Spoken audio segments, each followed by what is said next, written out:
কার ঘরে জানি আব্বা নাই, কার ঘরে জানি সাদের মা নাই রে আল্লাহ। কত রজনী মার ঘরে প্রস্রাব করেছি, মার কোলে প্রস্রাব করেছি, মা লাথি মারে আল্লাহ।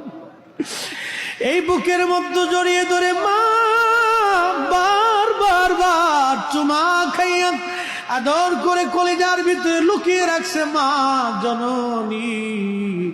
আজকে কবর দেশে চলে গেছে আল্লাহ। তুমি যদি ক্ষমা না করো আমরা কার কাছে যাব? তুমি যদি দয়া না করো আমরা কার কাছে যাব? এলাহি মাহফিলের খাতিরে আমাদের বাবা মার কবরগুলি জান্নাতের বাগান বানায় দাও।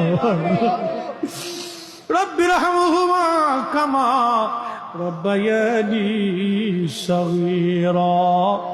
বলছো তুমি কোরআনে